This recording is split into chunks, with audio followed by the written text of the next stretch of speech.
Hello students, welcome to Veranda IAS.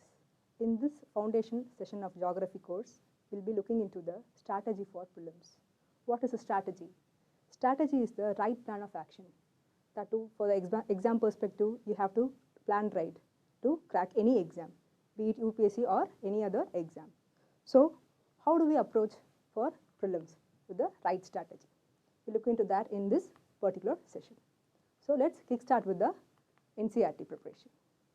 While reading NCERT, especially for the subject geography, you are supposed to read from class 6 to 12 to build from your basics. Whereas class 9 to 12 will give you the most conceptual clarity for the examination. And you are supposed to prioritize topics for better understanding.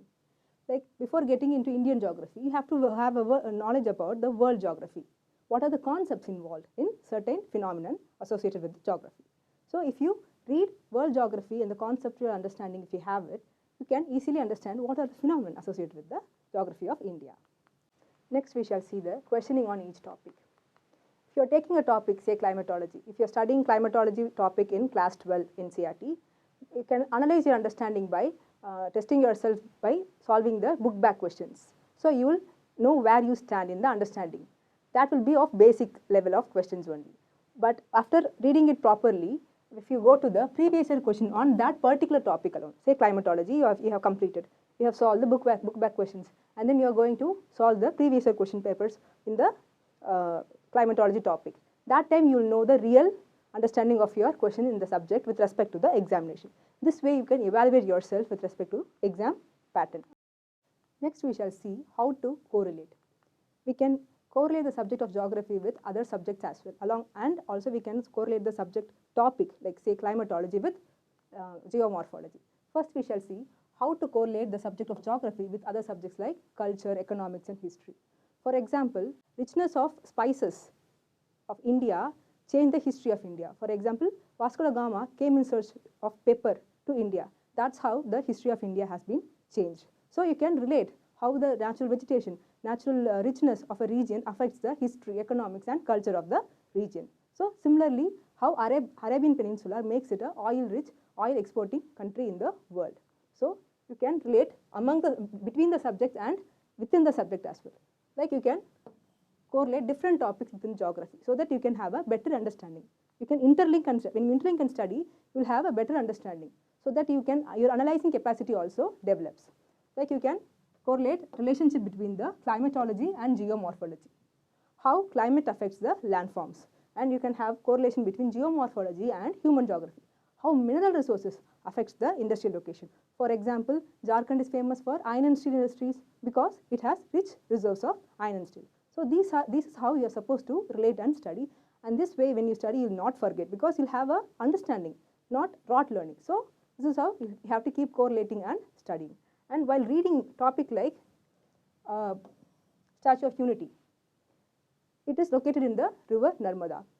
You can just like that read and go off. But if you look into what is the geographical point of view, you could read the states through which the river flows through, the dams associated with it, the islands associated with it. So this way you can have a better understanding about any topic.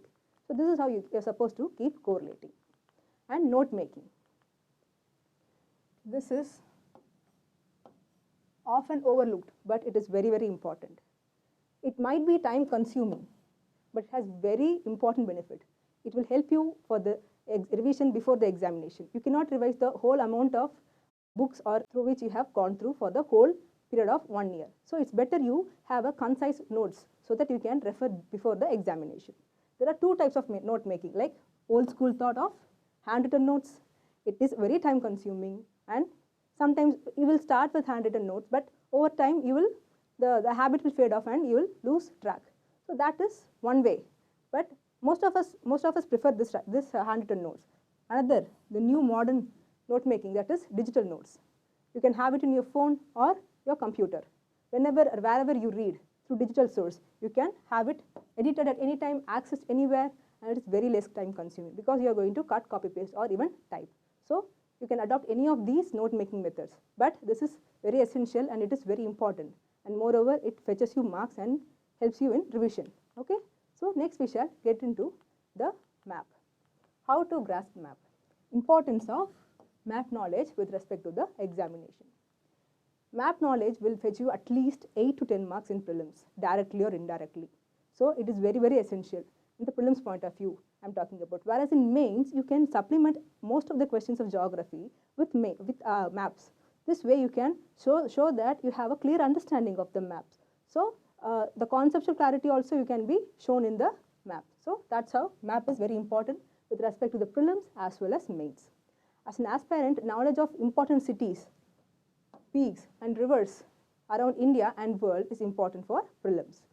And if you are able to spend at least 10 minutes per day, if you just start with looking at the maps, select an area, start with maybe South Asia or even Africa, just look at the physical features or the political map of the particular country, and then you can, over a period of time, you will get used to it. Start learning what are the important features. That way, by spending time, start spending time at least 10 minutes, and then you can then extend it to 15-20 minutes. If you do it consistently, it definitely fetches you marks and also good amount of knowledge. Apart from exam also, you can boast yourself that you know many things around the world. So this is how map is important, and it helps you retain the photographic memory. Always we remember photographs, not the things what we hear or read. So photographic memory will be built with the help of maps. So this is very, very helpful for the prelims mains perspective and your general knowledge as such. Next, map-based reading along with the subject, you have to look in for the current affairs as well. While reading current affairs, if you read the newspaper itself, if an area is in news, that will be indicated in the sides with the map indication also. Note down that map as well. If you see that the map in the newspaper, you can cross-check with the atlas as well later on, so that you can correlate and study and you have better understanding. So this is in news. So I am marking that in the atlas. So this way it will be useful for revision of the examination. So hope you understood how to read maps. Next we can see what are the easier ways to formulate to study. See, understanding of concepts are essential. That you have to read through books and understanding them through classes. So certain things has to be remembered. Concepts you can understand by diagrams or the attending classes, but certain facts are there, especially in maps. Those things can be remembered using mnemonics. What are mnemonics? Funny, shorter way to remember certain things that we usually can't remember in a usual method of learning. So, for example, I have taken the example of Caspian Sea. What are the countries surrounding Caspian Sea? Namely, Kazakhstan, Iran, Turkmenistan, Azerbaijan and Russia. If you read this well and good, while in the exam, while solving the question in the exam hall, there will be many countries nearby these countries itself. So you will get confused. So how to remember this? You can form a mnemonic. I have formed it as KITAR, K-I-T-A-R. That means Kazakhstan, Iran, Turkmenistan, Azerbaijan and Russia. So it might be easier for you to remember. So Caspian Sea means you should remember it as KITAR. So if that strikes, you can easily eliminate the options and get into the right options. That's how you can study. Then how to link the subject with current affairs. Static subject has to be linked with current affairs part. That's how you can have a better understanding of the subject with respect to the current affairs. For example, Suez Canal has been in news recently. It has blocked the trade for almost 6 days.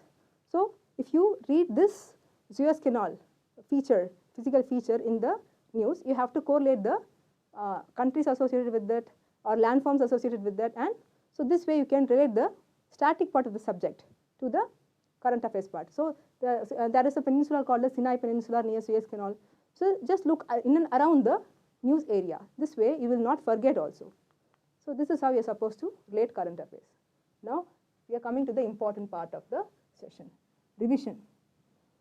Whatever you read, it will stay. We have very limited memory, and especially with respect to subject, we will forget very easily. So what to do? The solution is revision. Only revision will help you to enhance the sharpness in the subject. So if you enhance the sharpness, you can easily come to the conclusions during the examination halls. You might have studied many facts and concepts.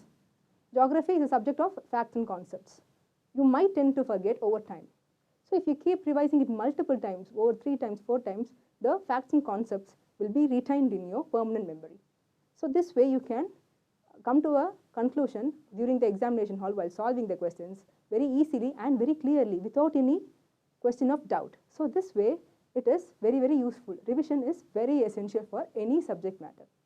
The adequate revision is also needed before attending your mock examination, because while attending mock examination you're testing your skills, and that time if you don't go with the revision, you will feel yourself with very less confidence. So it's better you have adequate revision and even treat the mock examination as an important part of your preparation and give your fullest by doing the revision part. And obviously actual examination, without revision, don't expect so much of return from the examination. So with adequate revision, obviously you will perform well with that confidence itself. So that is how the revision is very important key for the examination. Next we shall see the previous year questions. How to approach the previous year question. It's better you stick to the past 5-year questions, because every year the UPSC keeps changing the trend, and it's better you stick to the previous past. So it's better you have analysis of the 5-year questions and solve as many previous year questions as possible, so that you can get an idea, and also you can find yourself where you are strong at and where you are weak at. This way you can analyze yourself and also get yourself prepared for the exam point of view. And skill of deducing the right answer. Whatever you learn, whatever you revise, end of the day, the performance on the exam matters. So how to solve it? You can develop the skill over time by practice. So by practicing, you can develop what is the exact question and what's the exact demand of the question, how the questioner thinks, and where you fall trap to the questions. This way, the skill of deducing the right answer is very important. This comes by practice. So solve as many questions as possible. Be it previous year questions, even if it is older than 5 years, fine, you can solve it, or you can even solve the mock examinations. So this way you can develop the skill. End of the day, only that changes your pattern, changes your destination. It takes you to the next stage of the examination. And hope this session was useful and you understood what are the strategies to follow for the exam point of view. Let us meet in the next session. Thank you.